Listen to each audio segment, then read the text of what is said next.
Siapa sebetulnya dia? Nah, ini dia nih. Nah, ini dia. Inilah dia yang sesungguhnya. Inilah dia yang sesungguhnya, Bapak. Ya. Dan kemunculan orang-orang seperti ini sudah disyaratkan oleh Rasulullah. Kira-kira apa yang diminumnya ini? Teh tarik? Teh manis? Jack Daniel? Vodka? Wine? Ya, maksudnya saya bukan bermaksudkan menampilkan maslahat, tapi inilah dia. Ya.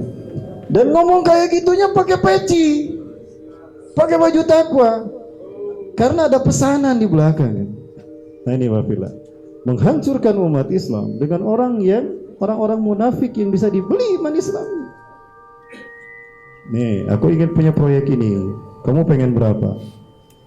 Saya minta sekian, sok lakukan. Tapping dia, udah tapping sebar lewat media. Begitu kan? Begitu cara mereka ingin menghancurkan umat Islam. Kenapa? Agar umat Islam tidak berjamaah. Agar umat Islam terpecah. Ditakut-takuti dengan propaganda mereka.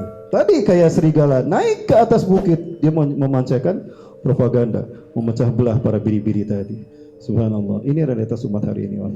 Maka selama kita tidak ada dalam satu sentral kepemimpinan, kita tidak bisa bangkit untuk berjuang. Betul? Jadi wajib tidak berjamaah. Sejak kapan?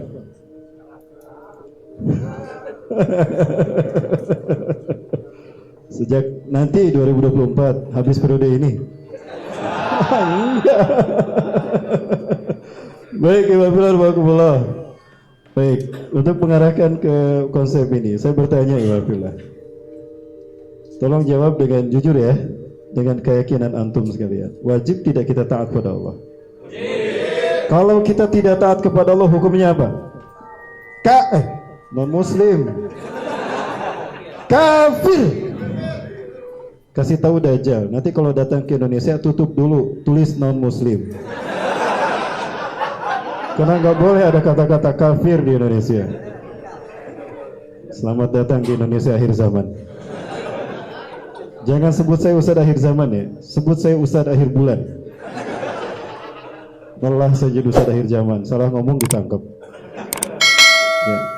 Ceramah saya bukan ceramah akhir zaman, ini ceramah akhir bulan. Ya, Waalaikumsalam, mohon maaf ini banyak kelakarnya ya, subhanallah. Giliran ulama ditendang, giliran selfie sama paus berani. Ya. Nah ini orang-orang seperti ini. Mereka yang digunakan untuk menghancurkan Islam, menghancurkan cahaya Islam. Yuriduna liyutfi'u nurallahi biafwahihim wallahu mutimmu nurihi walau karihal kafirun. Mereka ingin memadamkan cahaya Islam dengan mulut-mulut mereka. Hati-hati itu yang cadar, radikalis. Nah, mulut mereka yang bicara kan? Dan Allah tetap menyempurnakan Islam ini walaupun mereka membencinya. Ya, sungguh indah para ulama ahli tafsir ketika menguraikan ayat ini. Yuriduna liyutfi'u nurallahi biafwahihim kamasalil ladzina yuriduna ay yutfi'u nurasy syamsi biafwahihim yastami'una fi makanin wahid fayarkabuna ay yatarajjabuna ay yutfi'u nurasy syamsi biafwahihim. Orang-orang yang ingin memadamkan cahaya Islam dengan mulut-mulut mereka ibarat orang-orang manusia berkumpul di pagi hari di tempat yang sama, yuk matahari kita padamkan. Mereka bersama-sama untuk memadamkan cahaya matahari dengan mulut mereka. 1, 2, 3, ayo tiup. Mati tidak cahaya matahari. Begitulah ketidakmungkinan mereka memadamkan cahaya Islam dengan mulut-mulut mereka dan propaganda mereka. Jadi jangan takut, nanti mereka capek sendiri. Betul? Takbir. Nah, kita lihat saja. Kita lihat saja. Suatu saat mereka akan capek sendiri dan mereka akan kehabisan ide. Kenapa? Saking takutnya, makin jelas ketakutan mereka menyambut kebangkitan Islam yang tidak lama lagi. Tadi kan kata Rasulullah, Islam pasti bangkit. Urusan waktu Allah yang berkehendak. Intinya mau gabung tidak? Gitu kan? Nah, baik, Iwafirullahakumullah. Nah, tadi saya sampaikan taat pada Allah hukumnya wajib. Tidak taat kepada Allah hukumnya kafir. Mudah-mudahan terdengar sampai ke jalan mana tuh? Insya Allah kedengaran ya. Kemudian Sudahkah taat kepada Allah? Sudahkah kita taat pada Allah? Kemarin lupa tuh, kemarin lalai, kemarin bolong, bingung kita kan? Kenapa bilang insya Allah? Karena ukurannya belum jelas. Apa ukuran ketaatan kita kepada Allah? Apakah pakaian kata orang kayak orang tadi pakai peci gitu ya? Pakai baju takwa? Bukan. Ukuran ketaatan kita kepada Allah adalah taat kepada Rasulullah. Quran surat An-Nisa ayat ke-80. A'udzubillahi minasyaitonir rajim. May yutir rasulah faqad ata Allah. Siapa yang taat pada Rasulullah maka sungguh dia telah mentaati Allah. Oh, berarti ukuran ketaatan kita bukan klaim kita, bukan kata-kata kita, bukan penampilan kita, tapi lihat dia taat tidak pada Rasulullah SAW. Jadi ukuran ketaatan kita pada Allah ada pada saat dia taat pada Rasulullah.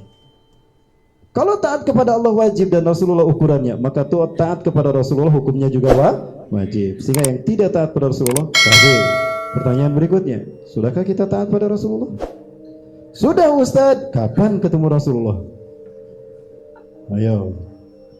Kenapa Allah mengutus Rasulullah SAW kepada para sahabat, kepada satu umat agar jelas ukuran ketaatan mereka kepada Allah kan?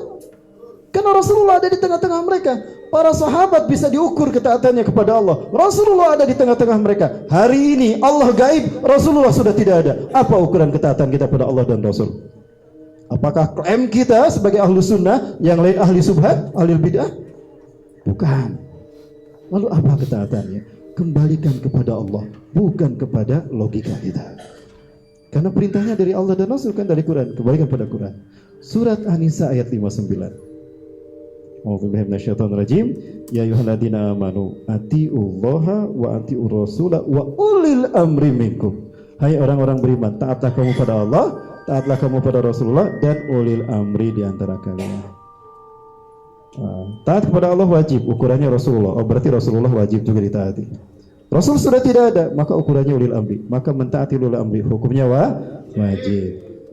Jadi ukuran mentaati Allah dan Rasul ada pada taat pada ulil amri. Pertanyaannya, siapa ulil amri yang harus kita taati?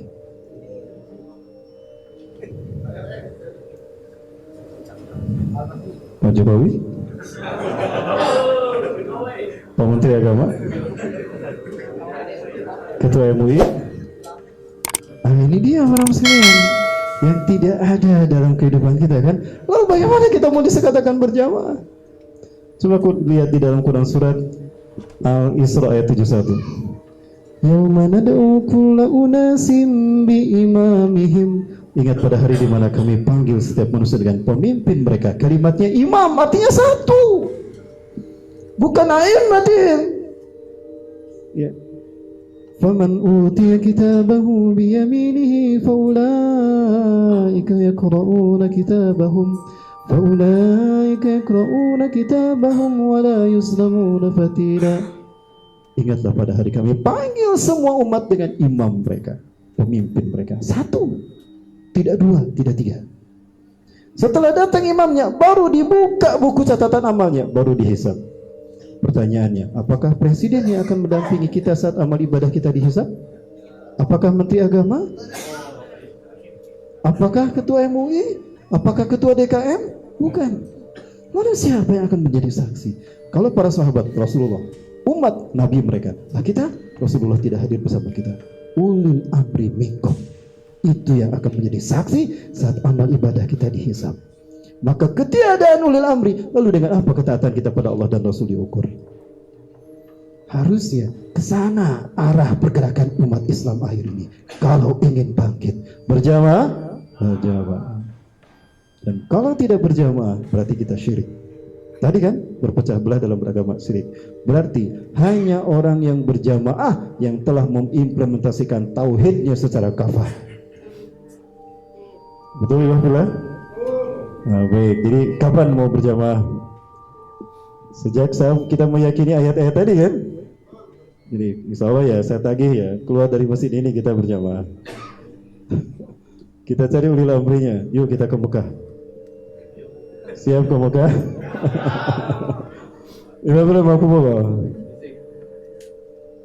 Saya memohon kepada Habib Rizik Hafizahullah, semoga Allah menjaga beliau.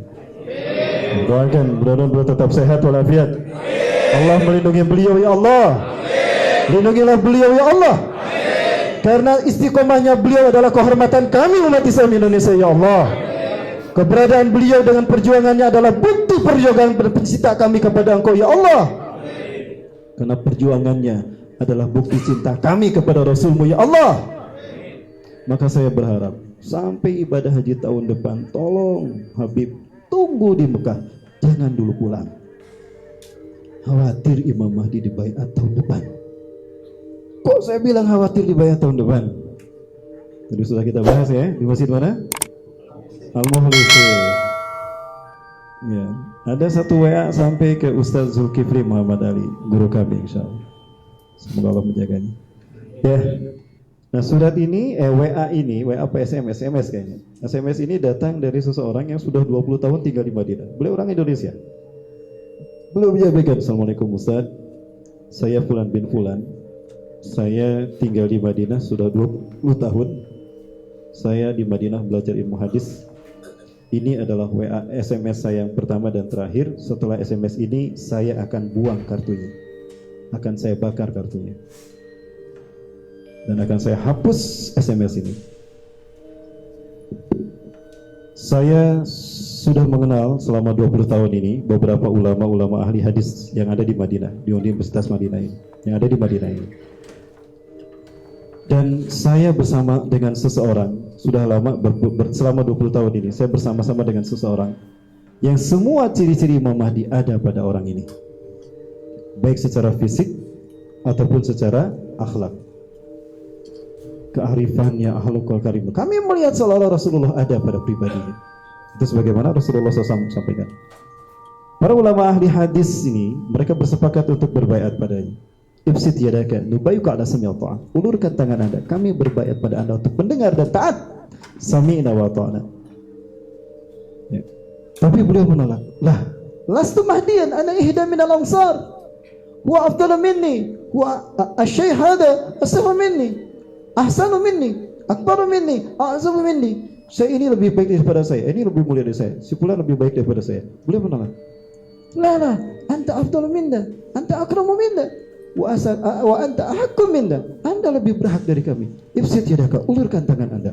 Beliau kembali menolak. 2015 saat itu usianya 35 tahun. Ini 2015. Lalu beliau mengajak saya pergi ke Syam, ke Suriah untuk berjuang membela saudara-saudara kami, berjihad di sana. Cita-cita saya ingin mati syahid di Suriah. Itu kata beliau. Namun saya menolak Ustaz. Saya pulang ke Indonesia karena saya melihat pasca pemilu 2014 Indonesia genting.